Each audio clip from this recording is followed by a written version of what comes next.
em Romanos, capítulo de número 3 de Romanos, capítulo de número 3 de Romanos, a partir do verso número 9. Eu quero que vocês tenham bastante atenção, porque de fato o livro de Romanos é um livro muito complexo, difícil de entender às vezes, e o texto que a gente vai ler é um desses. Eu peço que vocês me acompanhem com a máxima de atenção, que eu vou ler de maneira bem calma, para que a gente entenda. Romanos capítulo 3, verso de número 9, diz assim: que se conclui? Temos nós qualquer vantagem? Não, de forma nenhuma, pois já temos demonstrado que todos, tanto judeus como gregos, estão debaixo do pecado. Como está escrito: não há justo, nenhum sequer. Não há quem entenda, não há quem busque a Deus. Todos se extraviaram, a uma se fizeram inúteis. Não há quem faça o bem, não há um sequer. A garganta deles é sepulcro aberto, como a língua urda e engana. Veneno de víbora está nos seus lábios. A boca eles a têm cheia de maldição e de amargura, e os seus pés velozes para derramar sangue. Nos seus caminhos há destruição e miséria. Desconheceram o caminho da paz. Não há temor de Deus diante dos seus olhos. Ora, sabemos que tudo que a lei diz aos que vivem na lei, o diz para que se cale toda a boca e todo mundo seja culpável perante Deus, visto que ninguém será justificado diante dele por obras da lei, em razão de que pela lei veio o pleno conhecimento do pecado. Vamos continuar. Mas agora, sem lei, se manifestou a justiça de Deus, testemunhada pela lei e pelos profetas. Justiça de Deus mediante a fé em Jesus Cristo, para todos e sobre todos os que creem, porque não há distinção, pois todos pecaram e carecem da glória de Deus, sendo justificados gratuitamente por sua graça, mediante a redenção que há em Cristo Jesus, a quem Deus propôs no seu sangue como propiciação, mediante a fé, para manifestar a sua justiça, por ter Deus, na sua tolerância, deixado impunes os pecados anteriores cometidos, tendo em vista a manifestação da sua justiça no tempo presente, para ele mesmo ser justo e o justificador daquele que tem fé em Jesus. Onde, pois, há jactância, foi de todo excluída. Por que lei? Das obras? Não, pelo contrário, pela lei da fé. Concluímos, pois, que um homem é justificado pela fé, independentemente das obras da lei. É porventura Deus somente dos judeus? Não, o é também dos gentios. Sim, também dos gentios, visto que Deus é um só, o qual justificará por fé o circunciso e mediante a fé o incircunciso. Anulamos, pois, a lei pela fé? Não, de maneira nenhuma. Antes, confirmamos a lei. Pai, nós precisamos da Tua ajuda nesse momento. Eu preciso da Tua ajuda para falar de algumas verdades contidas na Tua palavra. Revela-nos, Senhor, a Tua palavra. Revela-nos, Senhor, aquilo que o Senhor deseja falar e explicar. Me ajude a falar, meu Deus, de uma maneira que possa entendermos, que possa assimilarmos a Tua palavra de maneira plena. Me ajude, Espírito Santo, a falar com os Teus filhos, em nome de Jesus. Amém. Meus irmãos, prestem atenção aqui. Eu vou falando e vou explicando e vocês vão me compreendendo, tá bom?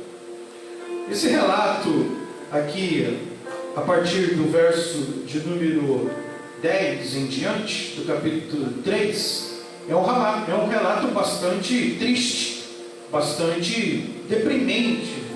É uma descrição de como que está o homem. Veja que é um relato bem negativo, é um relato bem que causa tristeza, porque há certas afirmações aqui em Romanos, e é Paulo dizendo essas coisas da igreja de Roma, e ele diz de uma forma convicta de que não há justo nenhum sequer na face da terra, não há quem entenda, não há quem busque a Deus, todos se extraviaram, a uma se fizeram inúteis, não há quem faça o bem, não há um sequer. E o texto continua dizendo da situação miserável, dizendo da situação deprimente que o homem se encontra. Agora, é verdade que essa descrição ela só é assim porque ela foi fundamentada debaixo da graça, debaixo da lei do Velho Testamento, a lei de Moisés. Quando Paulo está dizendo isso, ele está dizendo assim: olha, da visão das leis, da visão legalista da lei do Velho Testamento, todos se encontram dessa maneira, porque ninguém consegue satisfazer a lei de uma forma plena e completa. Ninguém consegue preencher os seus requisitos. Ninguém consegue viver de forma plena e completa o jugo que a lei exige, o peso que a lei exige. Na verdade, meus irmãos, a lei de Moisés, a lei que se aplicava no Velho Testamento, era uma lei parecida com um código penal brasileiro que nós temos. É uma lei que dizia daquilo que acontecia com quem errasse. Eram leis ou códigos de punição, de estilo de vida que fazia com que o homem fosse massacrado diante das leis. Ninguém conseguia preencher aquelas leis. Ninguém conseguia viver segundo aquelas leis. A lei tinha sim o seu papel importante.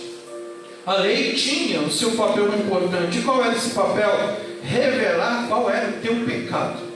Esse era o papel da lei. E ela fazia isso muito bem.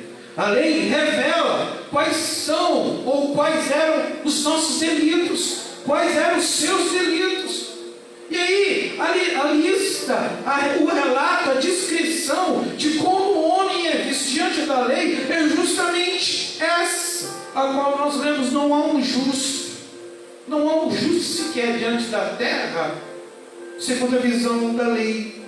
Não há um que entenda, não há quem busque a Deus segundo as leis. Todos se extraviaram, não há ninguém que faça o bem, não há ninguém na terra que faça o bem segundo as leis do Velho Testamento. Todos foram reprovados segundo a lei. Agora, é verdade, graças a Deus por isso, que nós não vivemos no tempo da lei, nós vivemos no tempo da graça, nós vivemos no tempo a qual a lei foi abolida, a qual Jesus Cristo veio e aboliu as leis e inaugurou um período chamado período da graça, da maravilhosa graça dele derramada sobre as nossas vidas. E essa noite a gente celebra justamente isso. Nessa noite nós celebramos justamente essa era, esse momento maravilhoso que é o tempo da graça. Nós não vivemos mais debaixo do jugo das leis, mas nós vivemos um período a qual Deus derramou o sangue dele para remir todo tipo de pecado e favorecer as nossas vidas, inaugurando um período período que dá sim para preencher os requisitos que Deus pede às nossas vidas, não mais agora pela lei, mas pela graça. Meus irmãos, e a beleza de nós comemorarmos isso pelo menos uma vez por mês, a beleza e as maravilhas de lembrarmos disso, não é, de maneira constante, do sacrifício de Jesus, vale muito a pena, favorece, nos motiva, nos entusiasma. Veja que o texto continua, o texto prolonga, não é?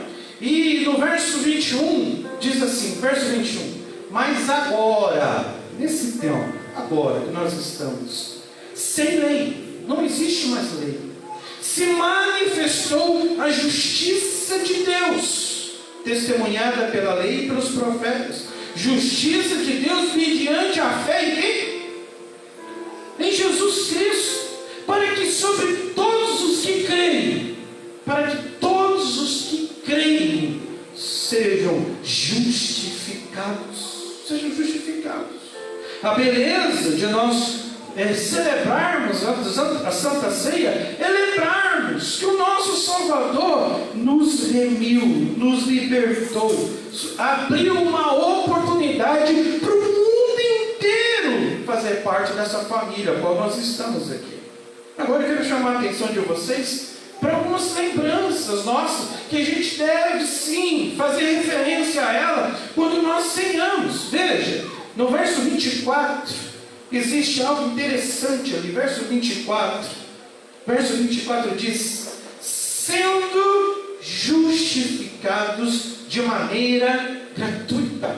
Sendo justificados gratuitamente pela sua graça, pela redenção que há em Cristo Jesus. Por que graça? Por que de forma gratuita? Por que sem taxa, sem cobrança, sem valor monetário? Porque antes, meus irmãos, exigia, antes pedia-se que aquele que subisse até o templo, que levasse um cordeiro, que levasse um novilho, que se levasse alguma coisa, era algo que talvez custasse, algo que talvez fosse dispendioso, era obrigatório levar alguma coisa para o templo. Meus irmãos, hoje Jesus Cristo abriu uma oportunidade para que a coisa fosse de graça. De graça recebestes, de graça dai. Todos podem, todos precisam, todos carecem, todos têm necessidade de abrir o coração e receber essa graça do Senhor Jesus sem custo, sem valor. Escute, a fiança foi paga. A fiança foi paga. Jesus pagou a tua fiança. Jesus pagou o teu alvará, a tua licença. Jesus pagou os teus delitos de forma gratuita, sem cobrar absolutamente nada, meus irmãos. Eu quero que vocês entendam aqui uma coisa. Preste atenção aqui. No verso de número 25, existe uma palavra interessante. Verso 25.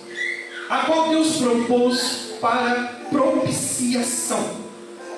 Deus propôs para o Filho dele entregar a sua vida, derramar o seu sangue em forma de propiciação.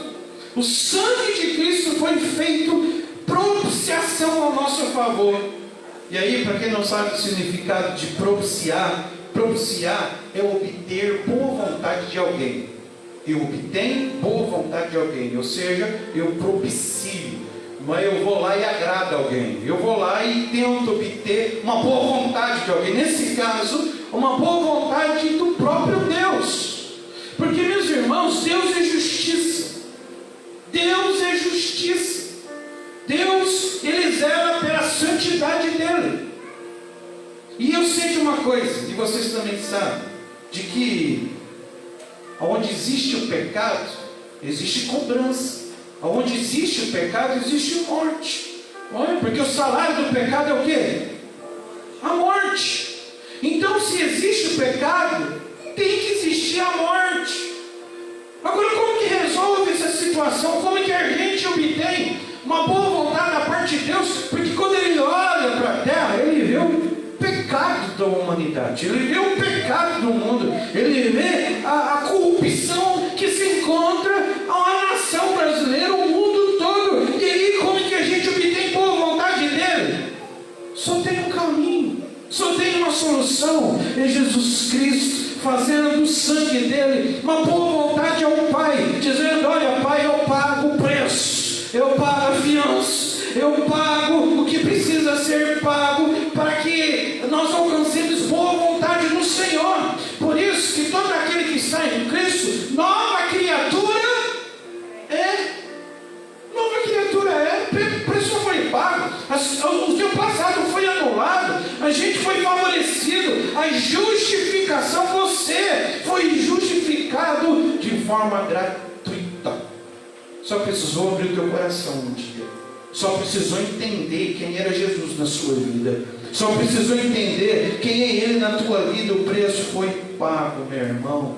É por isso que a gente precisa celebrar isso. É por isso que a gente precisa ter alegria de poder participar da Santa Ceia. Porque quem deveria estar naquela cruz era eu e não ele. Quem deveria estar naquela cruz era você e não ele. Quem deveria ter morrido éramos nós e não ele. Mas ele foi, pagou o preço, pagou a fiança, se propiciou, se colocou entre nós e Deus, aplacou a ira de Deus com relação ao pecado, e hoje nós somos agraciados por isso. Olha a importância de nós participarmos da Santa Ceia.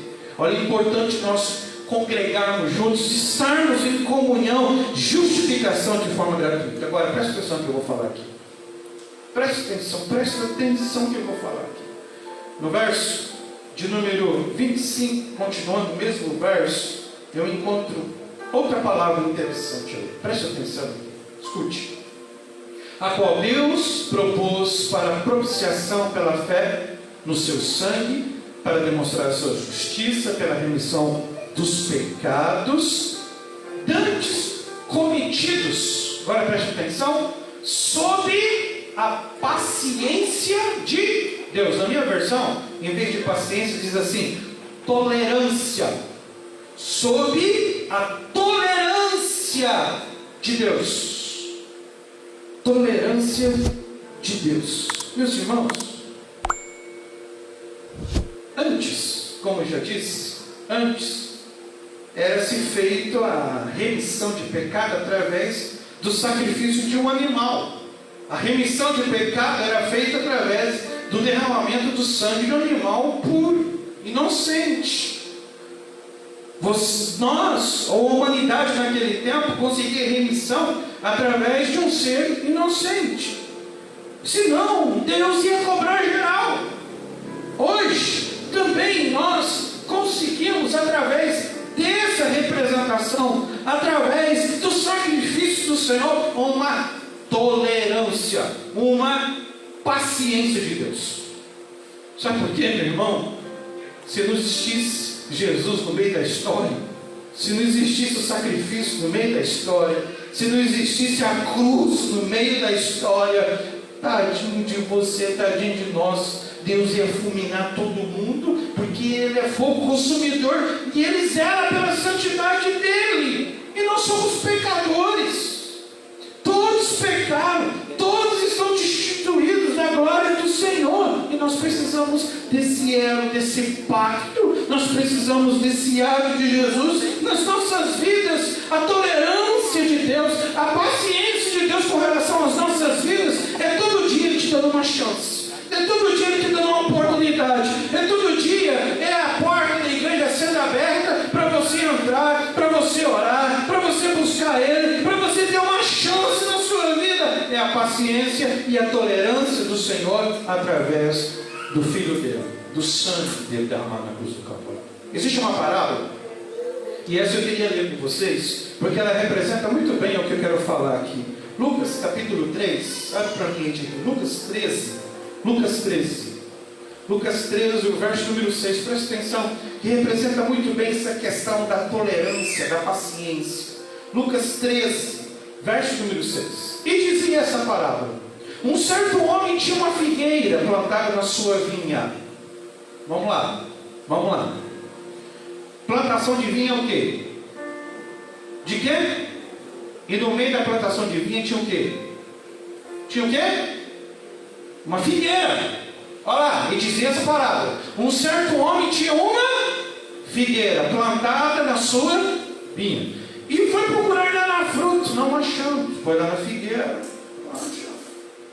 E disse ao vinhateiro: eis que há 3 anos venho procurar frutos nessa figueira e não acho. Corta, porque ocupa ainda a terra inutilmente. O que essa figueira está fazendo aí? Não dando um fruto, ocupando espaço das parreirais de uva. Corta ela. E respondendo ele, disse: Senhor, peraí, deixa mais este ano. Dá mais uma chance. Dá mais um tempo. Até que eu escave ao redor e a esterque. E se der fruto, ficará. E se não, depois pode cortar. Ô meus irmãos, às vezes a gente fica brincando com Deus. Escute o que eu vou falar. Às vezes a gente fica pensando que Deus é aquele serzinho velhinho de bengala, todo bonzinho. Deus exterminou a raça humana uma vez, lá em Noé, porque não aguentava mais o povo. Aí no deserto, ele quis exterminar de novo o povo dele, não aguentava mais aquele povo. Mas ele disse: não, calma, Deus. Imagina Deus olhando para você agora, sem Jesus. Imagina, o que ele fazia com você? O que ele ia fazer? Oh, que bonzinho meu filho, ó, certinho. Mas através de Jesus, ele faz assim: peraí, deixa eu lavar ao redor, deixa eu colocar esterco, deixa eu ajudar. Quem sabe ele floresce, quem sabe ele entende, quem sabe ele compreende. Vamos esperar, vamos dar mais uma chance, vamos dar mais um tempo, quem sabe dá certo. Se não der, aí o Senhor pode cortar. Tolerância, Deus vai tolerando. Escute. Mas chega uma hora que ele executa.